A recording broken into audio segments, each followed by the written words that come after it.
Hey guys, and welcome back. I am so excited for this week's episode. We have the guitarist and vocalist for the Atlanta-based mathcore progressive metal band Satyr, and we're just going to be getting into basically influences for the band. We talk about where the band was started, how it got started, where the name came from, their EP that's out there, Neutrino, and then working on their brand new full-length album set to drop later this year. And then after the interview, I'll just have a couple of words talking about what I think about Neutrino, the EP, to kind of get into what turned me on to this band in the first place and why I went out and tried to get this interview talking to their guitarist. So I hope y'all enjoy. What did the devil give you for your soul, Tommy? Well, he taught me to play this here guitar real good. Oh, son, for that you traded your everlasting soul? Well, I wouldn't use it.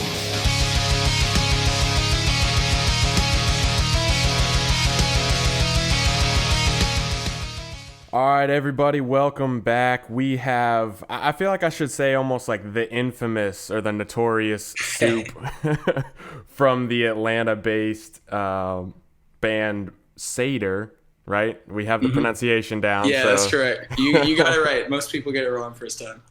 Which is kind of funny, like, I don't know, you come out with a band and everybody, you know, there's always the, hey, we need to jostle for some attention and we're going to come out with what I think is a pretty badass name, but then it kind of backfires when no one can pronounce it.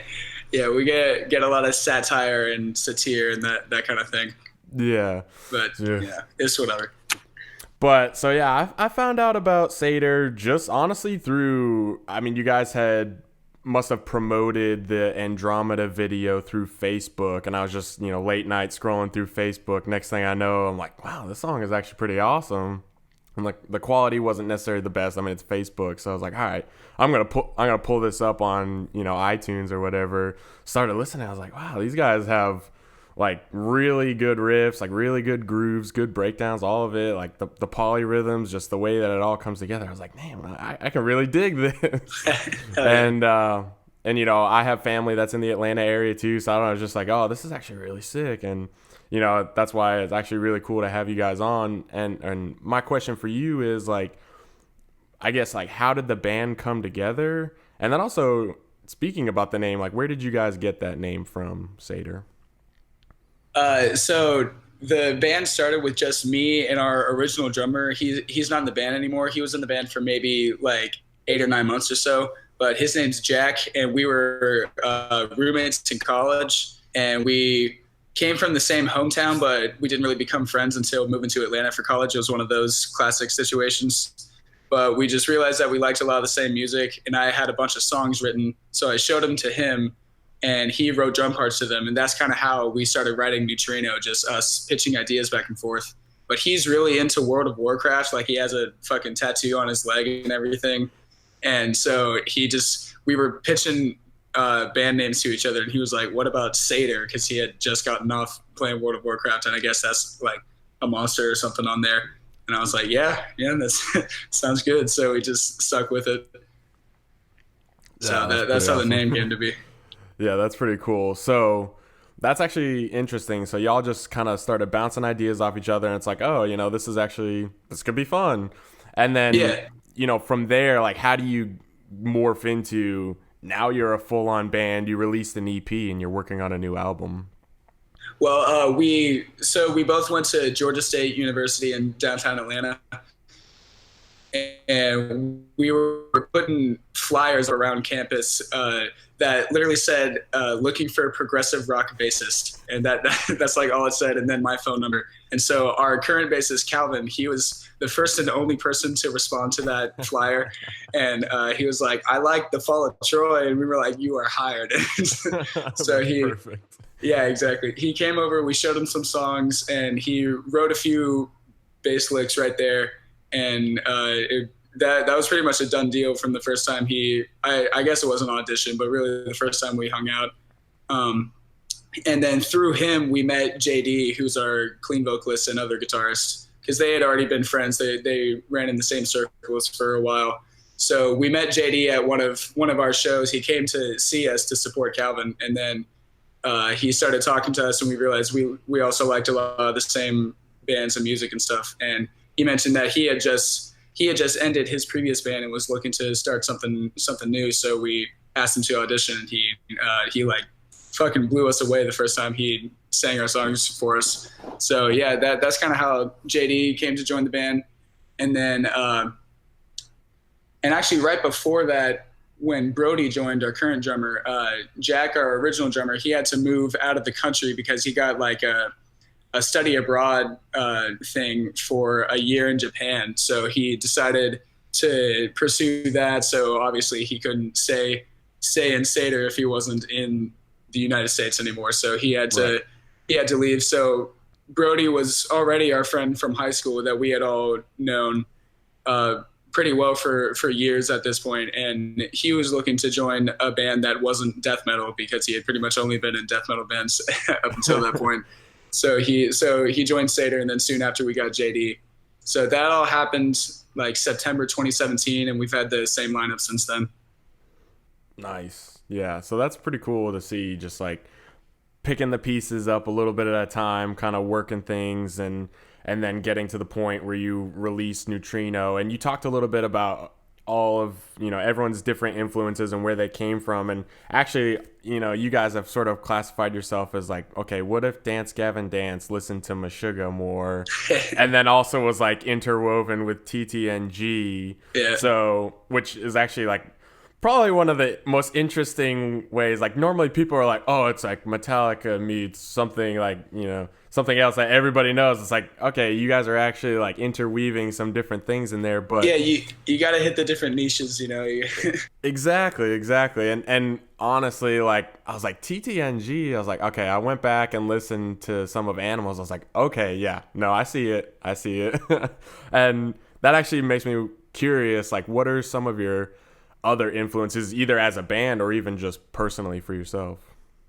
Well, I really didn't start listening to a ton of heavier music until after Brody and JD joined, because Brody, JD, and Calvin are all super into progressive metal and metalcore and that kind of stuff. Mm-hmm. So like lately, especially for the newer album, my main influences have been like, like classic newer metal stuff like Periphery and Veil of Maya, August Burns Red, like that whole area. But yeah, I've really only been into that stuff for the past year or so. And in high school, I was into a lot more just like more traditional like post-hardcore or math rock or indie rock. Like I love Modern Baseball and the Front Bottoms, and even stuff like OCs and Fiddler, like that kind of garage band area of the music scene. So yeah, that's really where I grew up. That's the kind of stuff I grew up on. And also a lot of like early progressive rock. Like the first band I ever started listening to a lot was Rush, because my dad is super into Rush. So yeah. And Brody and I bond a lot over that. But bands like Rush and Genesis, Yes, King Crimson, like that whole area. That's like what I first started on, and then I moved to like math rock and indie rock and that kind of thing. Nice. Yeah, and that's cool too, because I think that, you can't really nail it down to just one thing nowadays with the metal cores, but you guys definitely have some heavy mathcore influences in there, and then, the whole progressive feel to it, which I really like. And so basically taking those influences into account, if we can go back to Neutrino, like when you guys approached that, what are some of the themes that you were looking to explore with that EP? Some of the themes, like even if it's just lyrically, like these are some of the things that we attacked in the different songs. Lyrically, I guess the general idea of all the lyrics for that record is just like dealing with personal relationships, whether it be like romantic or friendships or relationships with family. That's what all the lyrics deal with, and like the trials that you go through trying to keep those relationships good and intact. Like the first song, Driveway, is about my relationship with my father, and the second song, Escapism, is about my partner's relationship with her father. So it's kind of that parallel. but yeah, that's the main idea for the lyrics of Neutrino. Nice. And then with Duple and Jumbotron, then you just go full instrumental. Yeah, that's just us trying to make like the wildest instrumental songs we could, because like we would write all the songs instrumentally without even thinking about vocals at first, and then we would put vocals and lyrics on top. And with those two songs, we all just kind of agreed like I don't think we need to throw anything on here. Like they're good how they are.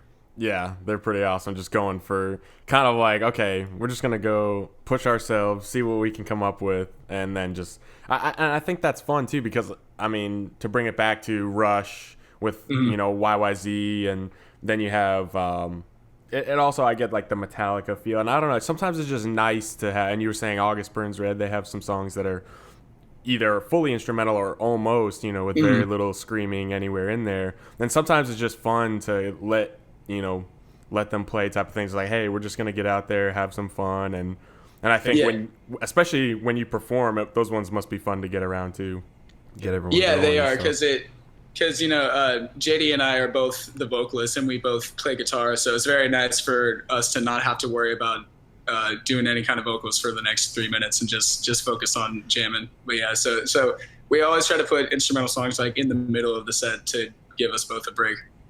Now, does it happen to where like you'll get to the end of a couple shows and like the throat starts getting a little like, ooh, It depends on the show and the setting, but yeah, that happens a lot. And so now you guys are moving into coming out with your first, I guess, like full length album. Basically, like, what are you guys hoping to do as far as like growth and moving into this newer album? Like, are we going to have like essentially a very similar sound, and like also again coming back to like, okay, themes for this album, if you could nail it down to a couple things, what do you think that would be? As far as the sound, it's definitely progressing far forward from Neutrino. It's more complex, it's more technical. It's definitely a lot heavier. Like I wouldn't really call Neutrino a metal release, but I would definitely call this record metal. Nice. So it's definitely getting a lot heavier and going farther down that route. And yeah, we're just experimenting with like really weird song structures and time signatures and that kind of thing, just because it's fun. But as far as lyrics and lyrical themes, I guess it would be less about like personal relationships and more about like your internal relationship. Like a lot of lyrics just come from either me or JD, like analyzing ourselves or analyzing like more existential, like universal ideas. So either like thinking about the universe as a whole, or thinking about us internally, like very introspective kind of themes. Nice.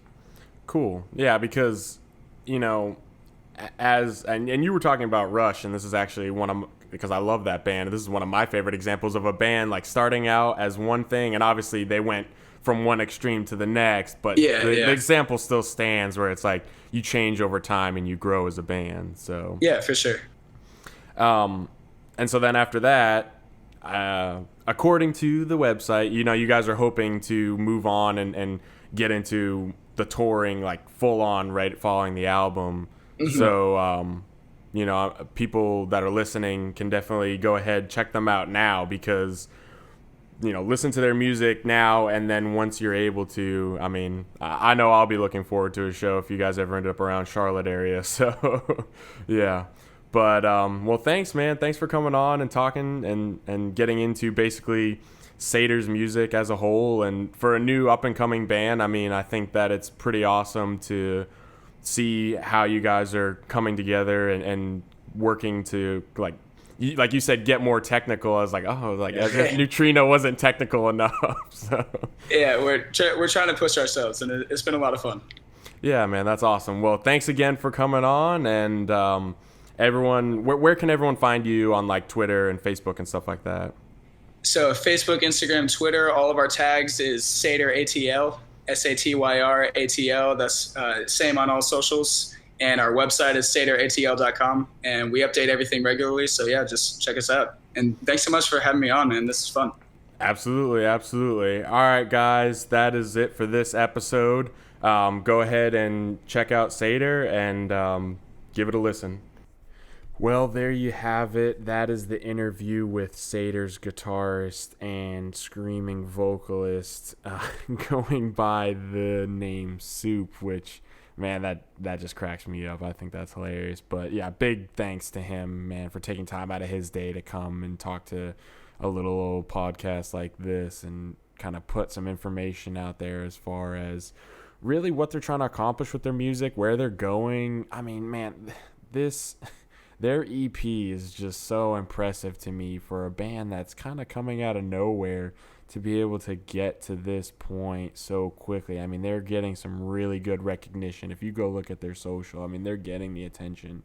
And like I talked about in the interview, I did notice them due to that sponsored post on Facebook. Man, that is a good way to get noticed, I feel like, because so many people are just scrolling through looking for something interesting. I was like, okay, I really liked the syncopated picking at the beginning of the song Andromeda, and that was like I said, I liked that part, and the quality just being, I mean, that's Facebook's stupid algorithm as far as like the compression that it has just not being up to snuff, really. So that was like, all right, I'm gonna check this out and a better sound because I like what I'm hearing past the shitty compression. It was like the horrible compression. And sure enough, as soon as I started really listening to it on some good quality sound, I was like, damn, like this is really, really interesting. Like I've listened and explored some different mathcore before, and obviously I'm big into progressive metalcore anyway, bands that are out there. Just it's a really interesting way to approach that metalcore sound, I think.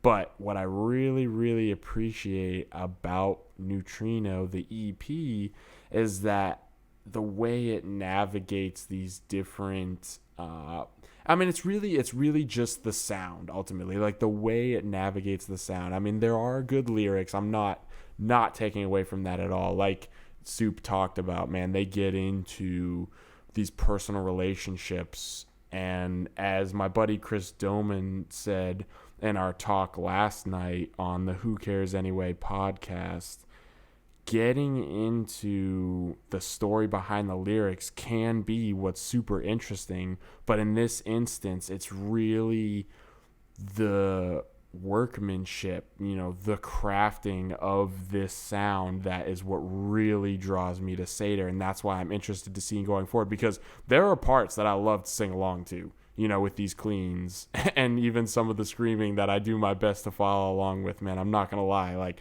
these are some very catchy songs just lyrically, but beyond that, looking at the technicality with the instruments behind it and with the songs Duple and Jumbotron, when they just go full instrumental freak out, man, and they just get into all of this, just, oh my goodness, it's there's so many ways to sort of classify it, but I think that mathcore really is the best way when they get into these polyrhythms and sort of like the open riff, open chord riffing, and then you have all of your finger tapping, really, which I feel like, obviously finger tapping has been around forever, but I think that it's certainly become a huge staple of this mathcore scene in general, and I think that when you're listening to Satyr, that really shines through in the best way possible. But again, just really, really impressive stuff. I'd highly recommend checking out Neutrino. There's so much stuff to unpack there, and just, I mean, it's a 6-song EP, and just, I will say I'm not a huge fan of how this EP kind of closes out. Monster is a good song. I wouldn't say it matches the quality of the first 5 songs, but that's really not to demean it so much as just to say that it doesn't quite get there for me. It doesn't quite do it for me. It doesn't have quite the same energy as the rest of the EP, which isn't necessarily to say that you can't have some slower songs or anything, but I think placement is a huge deal. And then I think also that all in all, I just don't care for it lyrically as much as some of the other ones. I mean, they do some interesting things there as far as the lyrics go, which, I mean, I'll let you guys listen to it to kind of make your own impressions based off of it. But all in all, those first 5 songs really are what Neutrino is to me, and that's what gets me really hyped. I think if you ended it on Jumbotron, that would have been perfect, which isn't to say, like, I'm glad I have that extra song because I still do enjoy Monster, but maybe just, again, placement, if you put it right after Andromeda, that may or may not have been better. I don't know. It's hard to say because I really do like just listening to those first 5 songs straight through, so again, that's not to say anything that it's a bad song. I mean, it's still a good song, but there's no way you can just have like all the songs be perfect in any case. So that would be the one that maybe just doesn't quite get there for me. But again, definitely check this EP out. I, for one, am very excited to see where they go following this. I can't wait to hear more information about what this next album is going to be. They've put out plenty of snippets, which I really appreciate for a newer band. I mean, obviously they're looking to grab new listeners, as they should. That's how you build your own fan base, and by putting these kind of teasers out there to get people excited for what's coming next, I think that's really cool. As a new fan, I mean, that really keeps me engaged, and I'm looking at their social like, okay, they released a new video about tracking guitars, and I get some little sneak peeks here and there, some teases of what's happening with the album. And because there's definitely some bands out there, I'm not going to name names just for the sake of who knows who might come on this podcast in the very far future, I'm sure. But there are bands out there that will put out, they're working on an album, and then you just hear nothing for 6 months, freaking 8 months, or years. I mean, there's honestly bands where they will say, oh yeah, we're getting back in the studio, and then you just hear nothing. And it's just radio silence until they release an album 2 years later, which, again, that's not necessarily the wrong way to do it, but as a fan of music in general, I like getting those updates and knowing, okay, these guys are in there working their asses off. They're putting music together because, I mean, all in all, yes, they are pursuing a passion, but the way I look at it, they're still doing a job. They're providing a service. They're providing something. And that's not to say that I feel entitled, but if you can do it better than other people, that's to your advantage. So if Satyr is out here providing their services to the utmost, and hey, you guys want to get into the studio with us and see, and that's actually, here's an example. Periphery 3 and 4, they put out 45-minute documentaries on how they made both of those albums. That is really cool to me, to get in with the band and feel like you were there seeing how that album was made. You're a part of the process in that sense. And again, you're just furthering your brand by allowing the fans to get even closer into how the music itself was made. So I really appreciate that from a band like this, to where, okay, we're going to post some teasers here and there, man, pretty regularly. Honestly, it's surprised me how regularly they're posting new stuff to really get people engaged.